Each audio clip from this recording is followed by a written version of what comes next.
João 20, 24 a 31, na NVI, vai dizer assim. Se você tiver sem Bíblia, acompanhe aqui no telão, por favor. Tomé, chamado Dídimo, um dos 12, não estava com os discípulos quando Jesus apareceu. Os outros discípulos lhe disseram, vimos o Senhor. Mas ele lhes disse, se eu não vir as marcas dos pregos nas suas mãos, não colocar o meu dedo onde estavam os pregos e não puser a minha mão no seu dedo, não crerei. Uma semana mais tarde, os seus discípulos estavam outra vez ali e Tomé com eles. Apesar de estarem trancadas as portas, Jesus entrou, pôs-se no meio deles e disse, paz seja com vocês. E Jesus disse a Tomé, coloque o seu dedo aqui, veja as minhas mãos, estenda a mão e coloque-a no meu lado. Pare de duvidar e creia. Disse-lhe Tomé, Senhor meu e Deus meu. Então Jesus lhe disse, porque me viu, você creu? Felizes os que não viram e creram. Jesus realizou na presença dos seus discípulos muitos outros sinais miraculosos que não estão registrados nesse livro. Mas estes foram escritos para que vocês creiam que Jesus é o Cristo, o Filho de Deus, e crendo, tenham vida em seu nome. Falamos semana passada a respeito da vida de Tomé, aonde muitos têm uma perspectiva equivocada, dizendo que Tomé foi um incrédulo praticamente. Alguns estão colocando na conta de Tomé o que na verdade estão revelando muitas vezes. Abrem mão da fé e entram na dúvida e alimentam, enraizando assim a incredulidade nos corações. E eu quero olhar para a vida de Tomé também hoje, como falamos semana passada, e entendermos que nós precisamos mudar primeiramente de atitude, porque ao olharmos para Tomé, vamos perceber que ele foi um grande homem de Deus, um grande discípulo de Jesus, que experimentou coisas sobrenaturais, de moveres espirituais e de um avanço apostólico, quanto ele exerceu no seu período. E à noite, semana passada, falamos que essa trajetória da vida de Tomé nos traz ensinamentos poderosos. E é interessante porque a vida de Tomé, ele foi um homem que duvidou sim. Mas a pergunta é, será que a incredulidade enraizou no seu coração? Qual é a diferença que podemos hoje diagnosticar uma pessoa em dúvidas e incredulidade? Será que toda pessoa que tem dúvida, ela é incrédula? Será que toda pessoa que faz perguntas, ela foi já rotulada como uma pessoa que não tem fé, uma pessoa que não é digna de crer, uma pessoa que não apresenta frutos de fé? Talvez algumas coisas possam mudar em nossas mentes nessa manhã, aprendemos com Tomé. Primeira coisa que eu falei semana passada é que Tomé foi um discípulo de Jesus. E ali trabalhamos as suas características. Ele foi escolhido, ele foi enviado de dois em dois, né, que Jesus mandou para as aldeias. Falamos que Tomé renunciou suas causas para vivenciar as causas de Cristo, nessa trajetória do ministério itinerante de Jesus, peregrino, como foi. Então ele vai servir a Jesus, caminhando também com os 11. E nessa perspectiva nós entendemos que a autoridade espiritual foi liberada sobre Tomé. Você vai ler João 11, você vai perceber em outros momentos em que ele vai dizer, olha, é para ir para Betânia? Então vamos para lá morrer com ele. Ele tinha uma ousadia. Então já quebra um homem que podemos rotular como incrédulo, medroso. Não, ele foi um homem de fé. Uma das outras coisas que a gente entendeu e trabalhamos é que Tomé foi um homem que, ao receber a autoridade, revelou a autoridade. Expulsou demônios, curou os enfermos. E quando eles retornam naquela casa ali, provavelmente casa de Pedro, de Simão Pedro, os testemunhos colhidos foram poderosíssimos.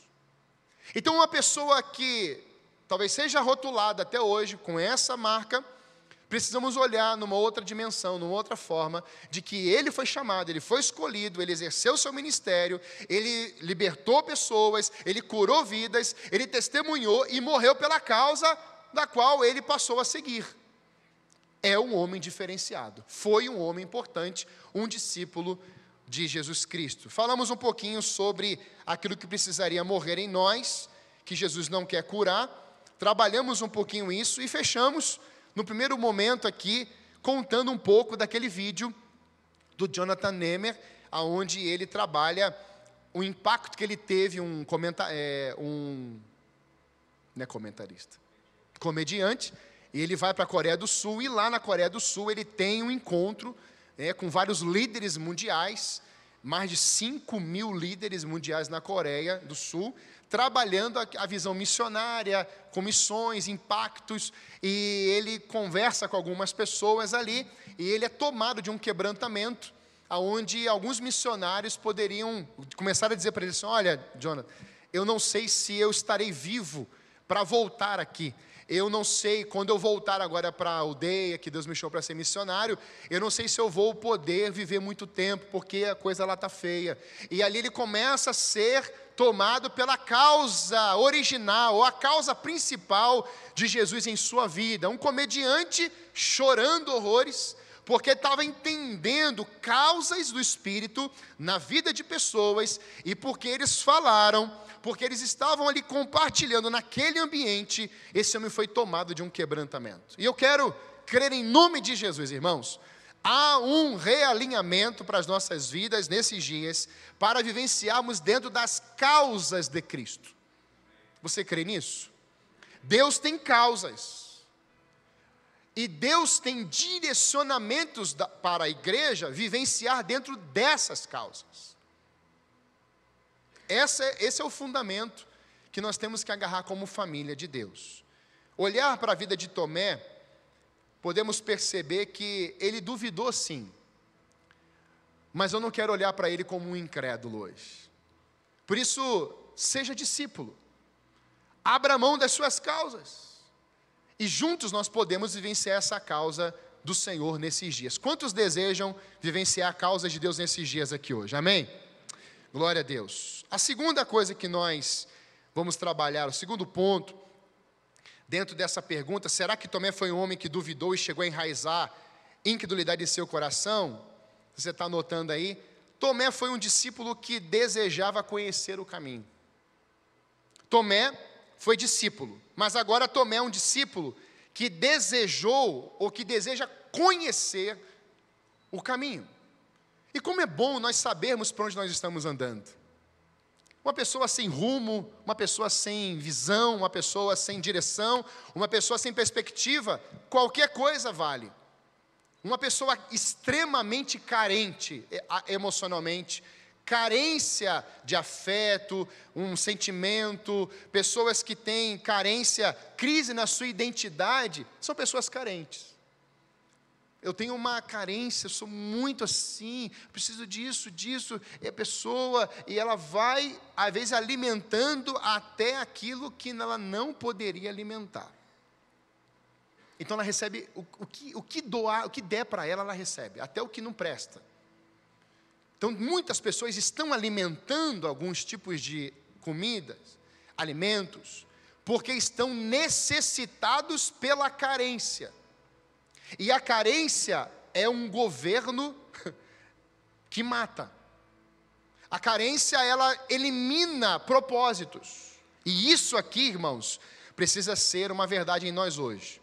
O discípulo, chamado Tomé, ele queria conhecer o caminho. Existe uma grande diferença entre saber o caminho e conhecer caminho. Saber envolve informações. Eu sei sobre a Nanda. Eu sei sobre o Michael, eu sei sobre a Débora, eu sei sobre a Ana, eu sei informações.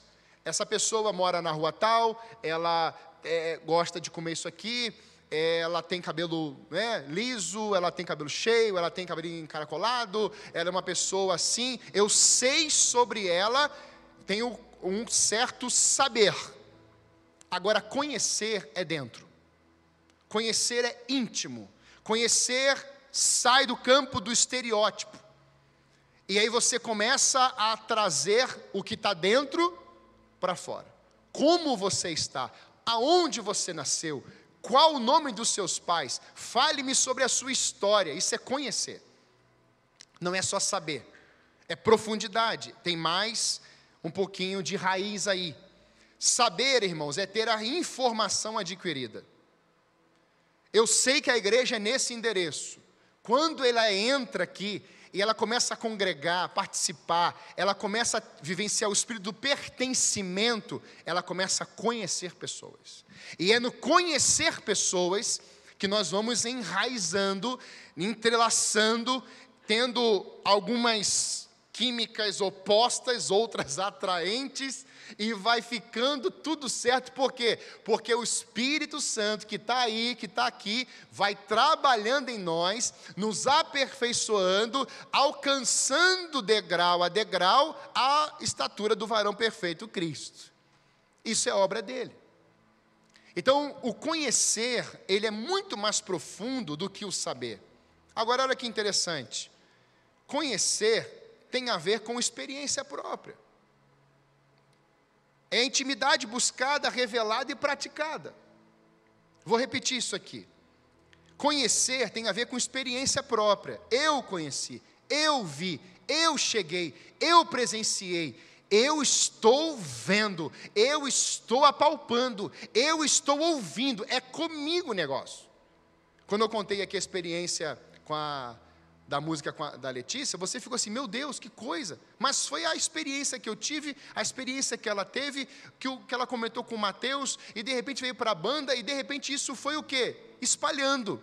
Mas não surgiu de uma mensagem, de um momento, de uma pessoa, que foram para 2 pessoas, e daqui a pouco tem um grupo sabendo. Eu quero que você concentre nisso aqui. A experiência de Tomé foi pessoal. Discípulo tem experiências profundas com o Espírito Santo de Deus.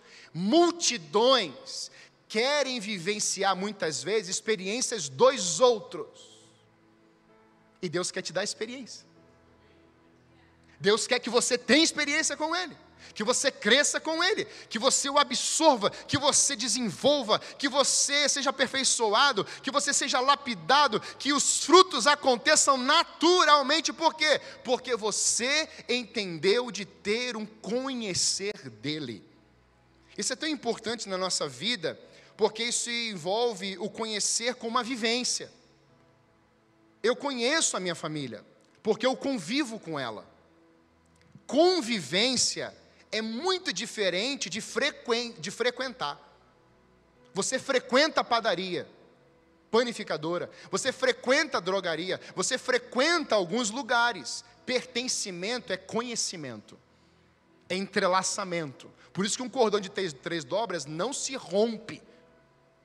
Então, o conhecer é se envolver, é se entrelaçar, é a experiência e vivência.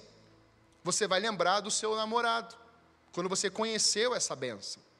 Você sabia, você foi buscar, como é que é ele? Como é que é ela? Né?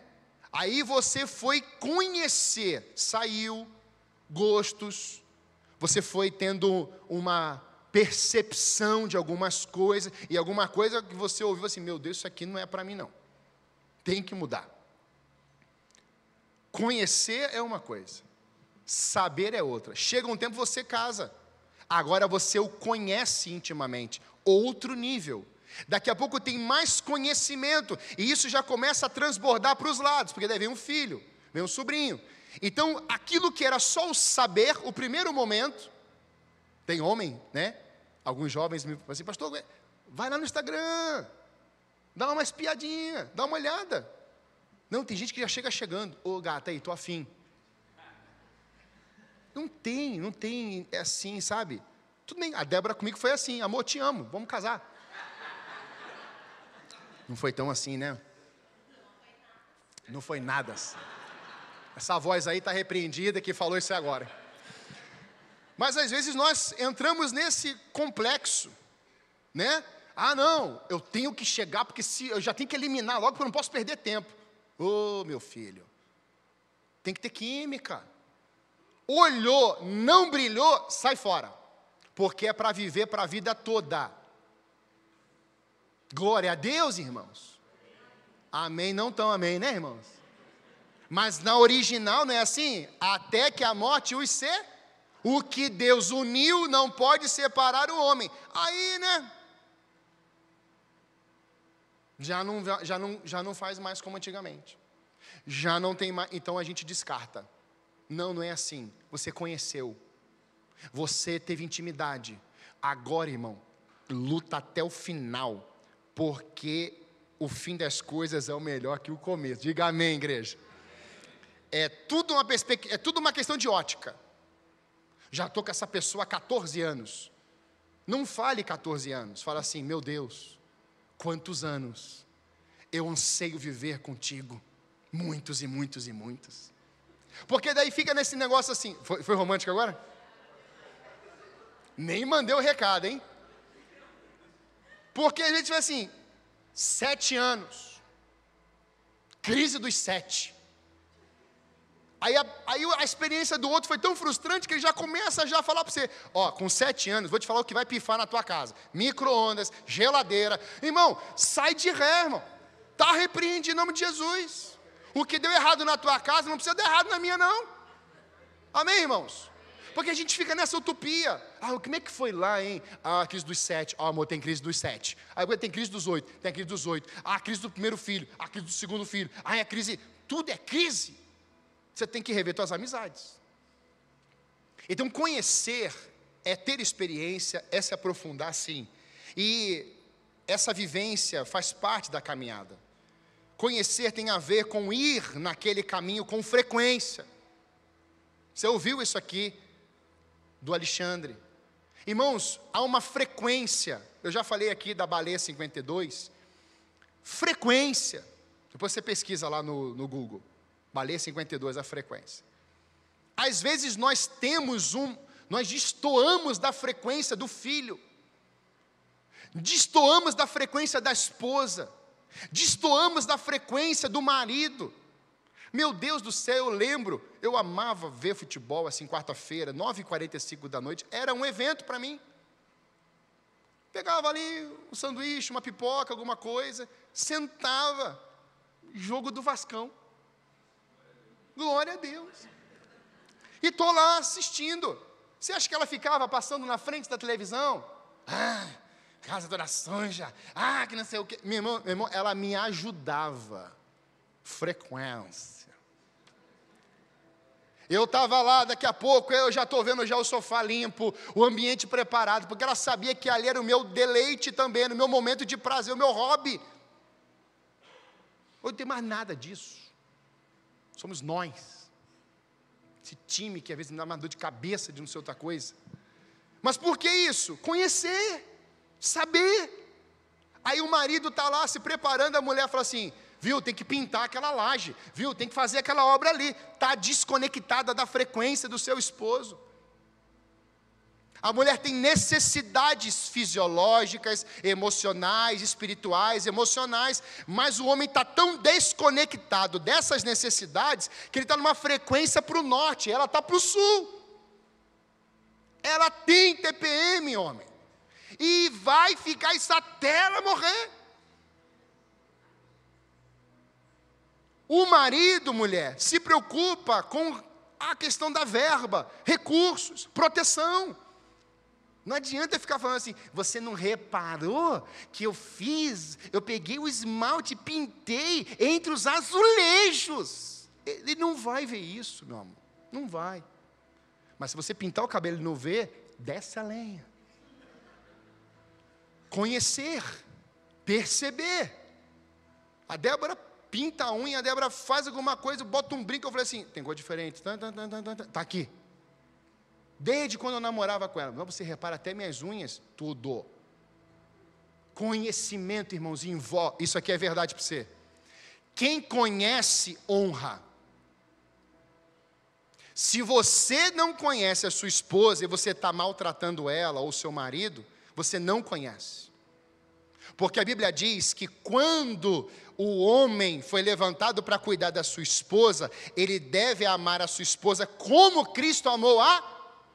Então você não conhece Cristo. Como é que eu amo? Como é que eu revelo? Criação de filhos. Está aí.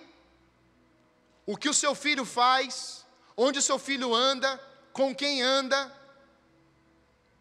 conversa, quantidade de tempo no celular, conhecer isso. Não, pastor, a gente lá é liberal, lá é liberando tudo, Pois é, depois não vai conseguir colocar em ordem de novo. Tem que prestar atenção, saber onde que está indo, com quem está indo, conhecer. E nesse conhecimento tem uma transferência. Isso envolve uma vida de relacionamento.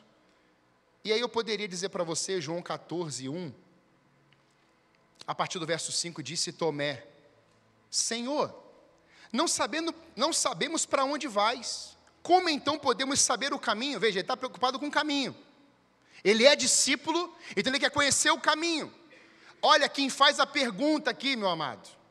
Irmãos, isso mexeu comigo porque às vezes nós criticamos alguém, mas por meio da pergunta dele, há uma resposta triunfante para nós. Olha a resposta, quem dá, e qual é a resposta? Ele pergunta: então podemos saber o caminho? Respondeu Jesus: eu sou o caminho, a verdade e a vida. Ninguém vem ao Pai a não ser por mim. Se vocês realmente me conhecessem, conheceriam também o meu Pai. Já agora vocês o conhecem e o têm visto. Tomé faz uma pergunta, não como incrédulo, é uma dúvida. Senhor, para onde é que a gente vai? Qual é o caminho? Imagina uma grosseria de Jesus aqui. Ô Tomé, isso é brincadeira, hein?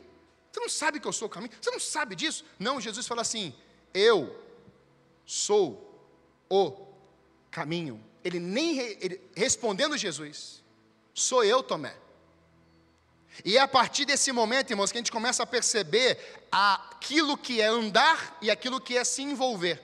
Porque Felipe já entra no verso 8 e diz assim: Senhor, mostra-nos o Pai, e isso nos basta.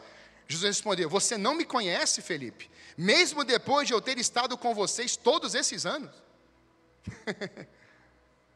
Mesmo grupo, irmãos, mesma tribo, povo andando 3 anos e pouco com Jesus, e só seriam 3 anos e 6 meses.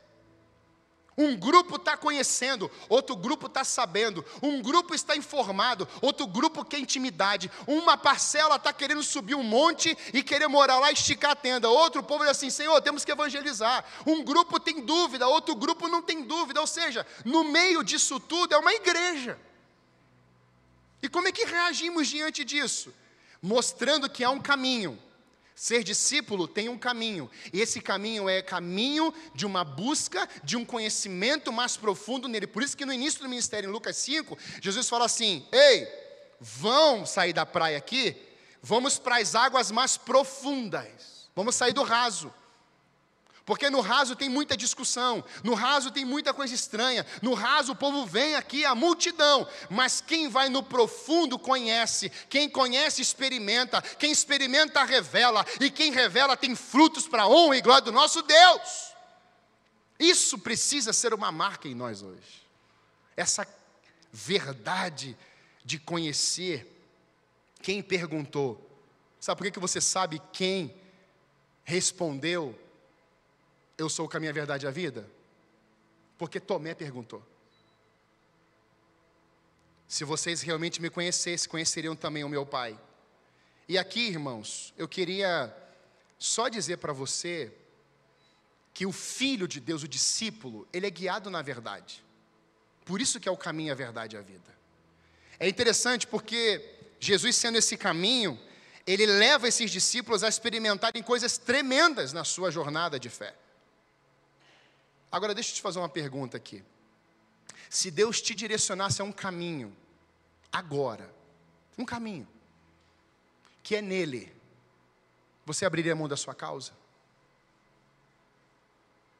Porque Tomé já tinha deixado as suas causas para trás. Então deixa eu te falar uma coisa, às vezes no caminho, você vai ser alvo, objeto, desistência no caminho. Por isso que algumas pessoas abandonam, algumas pessoas vão embora, largam tudo. Por que largam tudo? Porque perderam a consciência, perderam a motivação correta, perderam aquilo que está no coração de Cristo, e abre mão. Alguém me feriu, meu filho está doente, o problema foi instalado, mas é o caminho, é a trajetória, e é ali que Tomé está. E foi nesse caminho, foi nessa palavra que Jesus vai dizer: mas Tomé, eu sou o caminho. Então, por mais que você esteja vivendo esse tempo aí difícil, esse tempo de questionamentos, esse tempo das dúvidas, irmão, semana passada nós estávamos aqui pregando sobre Tomé. Entra um jovem com uma moça e acaba o culto, ele vai até, pediu para conversar no final do culto comigo, e ele fala para ela, aqui comigo: eu era cético até hoje. E eu cheguei nesse lugar cético, com dúvidas, com crises. Mas depois que o Senhor começou a falar de Tomé, e Tomé, que era um homem que eu entendia das dúvidas, da incredulidade, eu olho para Tomé e falo assim: Tomé foi um discípulo. Irmãos, Deus quebrou o ceticismo do camarada no horário do culto aqui. Esse camarada falou assim: pastor, a gente vai ficar aqui na igreja, no meio de uma pregação sobre Tomé, que muitos já colocaram Tomé já numa cruz da incredulidade. E olhando para esse quadro, foi o próprio Tomé que pergunta: Senhor, qual é o caminho? Viu, tem gente perto de você que está fazendo pergunta, mas não é para te confrontar não, é porque quer aprender. Não está fazendo pergunta porque é ignorante não, porque é zombador da fé. Ele só está curioso. A última característica de Tomé, que envolve além do caminho, é que Tomé foi um discípulo que, ao ver e ouvir Jesus ressurreto, pôs fim às suas dúvidas, à sua incredulidade. Porque Jesus diz assim: olha, porque você viu, você creu, felizes os que creem sem ver. Isso é fé. Então Jesus está dando aqui uma puxada de orelha em Tomé, sim. É uma correção, é um reposicionamento. Mas eu lendo isso aqui, esse texto, eu comecei a entender que as verbalizações, elas são muito profundas. Jesus disse a Tomé: coloca o seu dedo aqui. Veja as minhas mãos, estenda a mão e coloque-a no meu lado, pare de duvidar e creia. Tomé diz: Senhor meu, Deus meu. Tomé duvidou sim, irmãos, mas Tomé continuou sem crer. Tomé duvidou, mas Tomé deixou que essa dúvida gerasse e contribuísse para uma incredulidade. Tomé duvidou, mas ele vai declarar: Senhor meu e Deus meu. Tomé duvidou, e Tomé pôde encostar, ele pôde ver, ele pôde colocar a mão, ele pôde colocar o dedo, ele viu com seus próprios olhos. Tomé experimentou algo, Tomé conheceu o ressurreto pessoalmente. Dúvidas honestas, dúvidas desonestas, incredulidade enraizada. 3 coisas. Muitas pessoas estão olhando hoje nesse cenário. Eu preciso ver para crer. Dúvidas honestas. A pessoa só pergunta para saber, ela quer aprender. Passar a conhecer. Tem gente que me pergunta: pastor, estava aqui antes de entrar na sala de transição, pastor, estou com uma dúvida no Antigo Testamento, como é que o senhor vê isso? Dúvida. Diferentemente se a pessoa viesse dizer: pastor, eu abomino o Antigo Testamento. Aí já não é mais dúvida, aí é sentença, e um pecado grave. Ela é curiosa e não uma cética, não é maldosa, não é zombadora ou caluniadora, é uma dúvida, irmãos. Irmãos, tem gente com dúvida perto de você. Sabia disso? Tem um Tomé lá perto de você. E o que você está fazendo? Eu tenho algumas experiências com a Débora nisso, é impressionante. E é leve, irmãos, é leve. Tem que ser leve. Uber. Pessoas que estão aí passando dia e noite na sua frente. Redes sociais. São dúvidas. Não é maldade, mas são dúvidas. Agora, dúvidas desonestas é um pouquinho diferente, tá? A pessoa só pensa em defraudar a verdade. Ouve, vê, presencia, mas só quer defraudar, corromper, zombar aquilo que é verdade. Aqui é outro nível. São pessoas que estão olhando para o Cristo na cruz, e elas estão dizendo que agora o Cristo não tem mais sexo, defraudação, zombaria.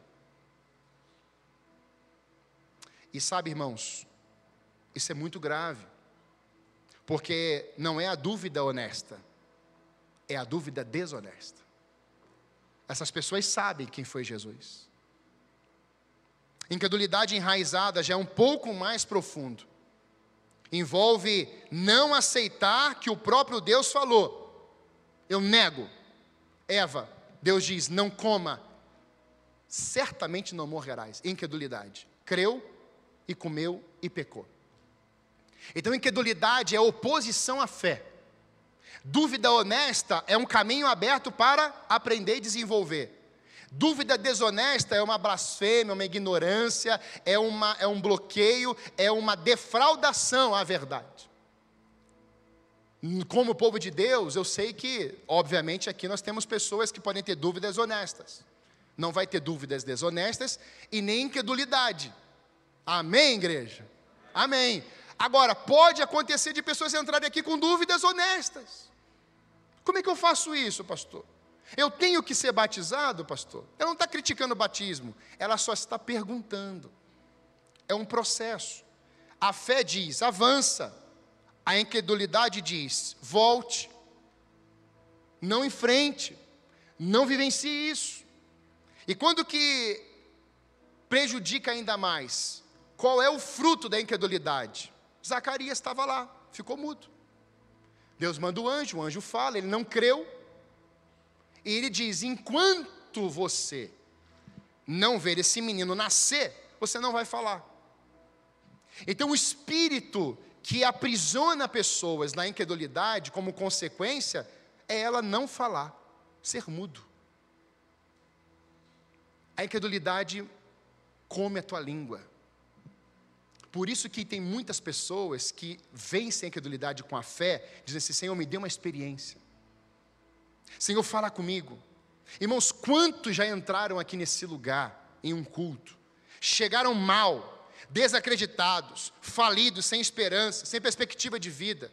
Quantas pessoas chegaram aqui no meio da adoração, e Deus começou a se revelar, Deus começou a soprar, Deus começou a visitar, Deus começou a tomar a vida daquele que está do lado para orar por você, você começou a chorar, alguma coisa aconteceu. Quem já experimentou isso aqui? Quem? Diga, eu já. Amém. Por quê? Porque o Espírito estava trabalhando. No meio da incredulidade, irmãos, as pessoas vão ficando mudas. Elas vão ficando céticas. Assim, isso aqui não vai mudar. Está começando o coral, cantando as vozes, o louvor. E ela está pensando assim, eu tenho que resolver esse problema. Eu tenho que resolver esse problema. Olha o meu filho como é que está. Olha o meu marido. Olha isso aqui. Ela se prendeu naquele ambiente.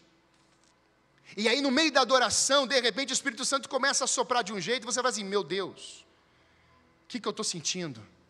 Meu Deus, é incontrolável. Aí você vê alguém correndo, você vê alguém pulando, você vê alguém batendo a mão no outro. Você sabe por quê? Porque são reações naturais da fé, do impulsionamento, de uma atividade de ir, de não ficar paralisado. Hoje, irmãos, tem muitas pessoas chegando nesse lugar aqui, tendo experiências com Deus, no meio dos louvores, no meio das palavras, no meio da dedicação, no meio dos dízimos, no meio da oferta, um abraço na recepção. Pessoas estão, irmãos, abertas, sensíveis, para conhecer o novo. Tem gente que está desesperado. Há momentos que nós vamos só ouvir. Há momentos que nós vamos tocar, mas há momentos que seremos tocados por Deus. Sabe o que me impacta nessa história? Eu quero chamar a equipe para se preparar para a ceia. É porque Tomé, ele foi um discípulo de Jesus que teve a sua experiência. Deixa eu fazer uma pergunta. Olha bem para mim. Se você dissesse isso, eu estou precisando ver para crer. qual seria as reações ao seu lado? Talvez você já tenha ouvido alguém falar assim, eu só acredito vendo, e você já julgou. Agora, Tomé foi diferente. Tomé disse, podem entregar, obrigado, distribuir. Tomé vai dizer, eu quero vê-lo. Só que a informação, amados, era que Tomé não esteve no culto. Tomé não esteve no culto. Então como é que funciona, Erics? Olha, mover que aconteceu lá no Brave, e o jovem vem no domingo e fala assim, cara, você perdeu o culto. Não dá logo o dia que eu não fui. Brincadeira. Um pouquinho de segunda-feira encontrei com o Leandro no pôr de gasolina, o Leandro não veio no culto, assim, Leandro, tu não tem noção, o teto desceu, a gente parece que abriu. Aí eu falei, não acredito, não estava lá no culto. Aconteceu com Tomé. Tomé chega, os camaradas estão lá dentro daquela casa, as portas trancadas, e ele está esperando. O pessoal, assim, você não sabe o que aconteceu aqui, Dídimo. Tomé, Jesus ressuscitou, só acredito vendo, eu vou ter que tocar nele, eu vou ter que falar com ele, eu vou ter que colocar a mão na ferida, no buraco lá da mão, aqui do furo, da lateral, eu vou ter, aí eu já imagino, já na minha tradução, alguns falam assim, tá vendo, é um incrédulo, não tem jeito, é um vacilão, não adianta, esse cara não tem jeito. Só que eu quero te mostrar que a partir dessa fala de Tomé, Jesus chegou. Jesus apareceu. Jesus sabe, é Deus. Tomé quando diz, eu só vou crer se eu ver, eu só vou crer se eu tocar, e Jesus está ouvindo isso porque Jesus é onisciente. E Jesus simplesmente passa pela porta, tudo trancado, ressurreto. Ele entra, Pai seja com vocês, cheguei. Meu irmão, você está aqui comigo?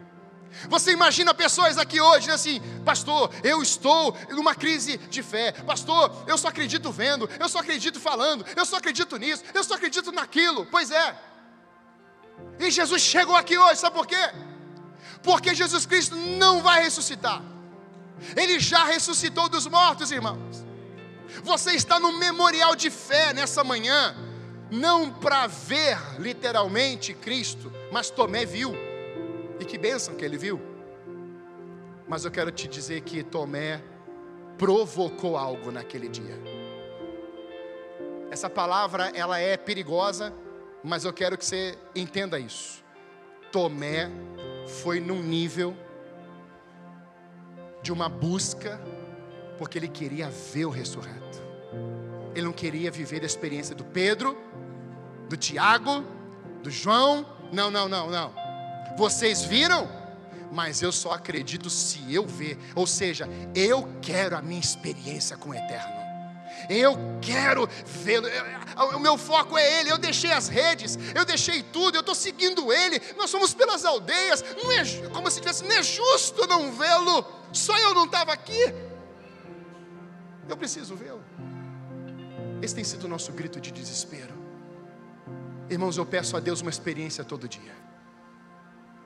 Senhor, eu quero uma experiência hoje. Vira o dia, eu quero outra experiência. Na quarta-feira eu quero outra experiência. Eu quero te ver. Irmãos, isso precisa ser o grito, como eu vou falar à noite, do cego. Mas pastor, eu não estou mais cego. Pois é, mas você foi cego. Por que nós paramos de dizer, Senhor, filho de Davi, tem misericórdia de mim? Mas você está enxergando, homem. Mas a pergunta não foi essa, é o que você quer que eu te faça? E se Jesus está aqui hoje, irmãos, como está? E Jesus está passando na Jericó, aqui em Santa Felicidade. E aí você já está enxergando, não é mais o cego. E o que você está dizendo, viu? Eu estou sabendo aí, pelos meus ouvidos, de que Ele vai passar aqui, e vai ser a última vez. Ele começa a dizer, Jesus, filho de Davi, tem misericórdia de mim. Jesus para na segunda vez, Ele olha e fala assim, traz ele aqui. A diferença de Tomé para esse cego é que Tomé estava enxergando, mas aquele cego voltou a enxergar. Nessa manhã, Deus quer restaurar novamente a nossa visão. Sabe por quê? Porque Ele quer dar experiências pessoais. Sai do campo do coletivo, meu irmão. Vai para a experiência pessoal. É eu e o Senhor aqui, irmãos. Tem dias que eu chego diante de Deus, eu estou acabando. Tem dia que eu falo assim: Senhor, sou eu e o Senhor aqui. Eu vou perder essa batalha, mas a gente está aqui. Irmão, se você tiver uma experiência como Jacó, de sair mancando, mas Deus te tocar, vai valer a pena. Vai valer a pena. Você é o teu sacerdócio. Eu não sei o que é sacerdócio, eu não consigo mais. Meu filho, meu casamento, a igreja, minha liderança, assim, se Deus te tocar, irmão, você manco, vai ser um testemunho que vai glorificar o nome do Senhor. Quantos desejam uma experiência com Deus hoje? Fique de pé.